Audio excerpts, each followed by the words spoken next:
Dan oleh karena mana pembahasan nota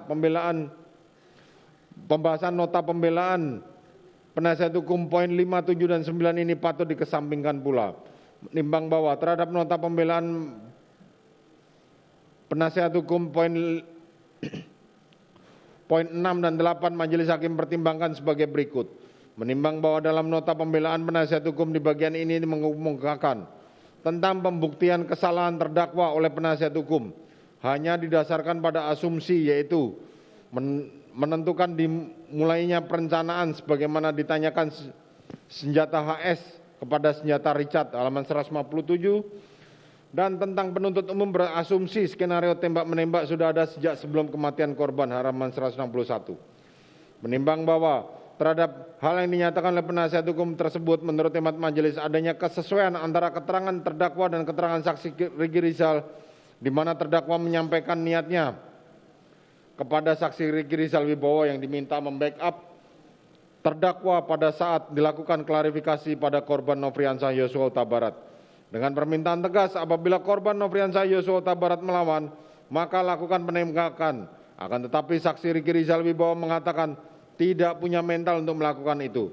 Selanjutnya terungkap fakta jika saksi Richard Eliezer Budiang Lumiu dipanggil terdakwa dengan maksud dan tujuan yang sama, yakni melaksanakan niat terdakwa tersebut. Hal ini dapat diartikan sebagai proses pertimbangan atau pemikiran yang dilakukan oleh terdakwa terhadap perbuatan yang akan dilakukannya, sehingga dengan proses yang menghasilkan satu keputusan yang telah dipikirkan dengan baik dan tenang, di mana telah nyata antara keadaan dan akibat dari terjadi di Duren 346 seperti yang disemula sudah dipikirkan dan diutarakan kepada saksi Richard Eliezer Budiang Lumiu.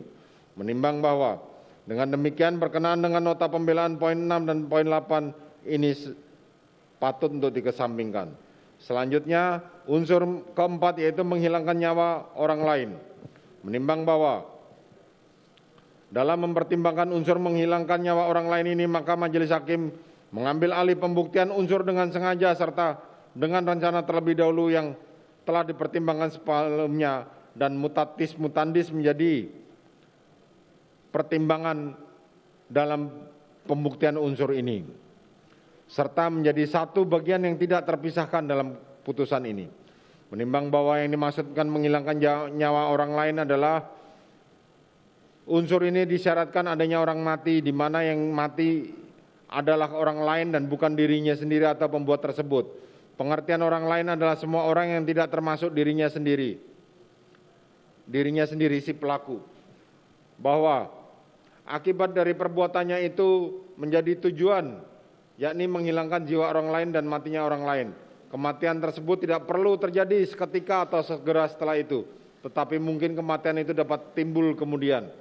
Untuk memenuhi unsur hilangnya jiwa atau matinya orang lain, haruslah ada satu perbuatan, walaupun perbuatan itu kecil, yang dapat mengakibatkan hilangnya atau matinya orang lain.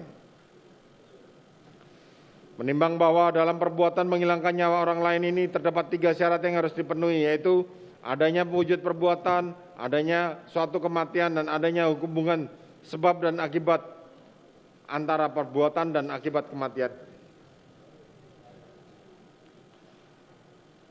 Menimbang bahwa apabila uraian di atas dikaitkan dengan fakta hukum yang terungkap di persidangan, maka didapatkan hal-hal sebagai berikut.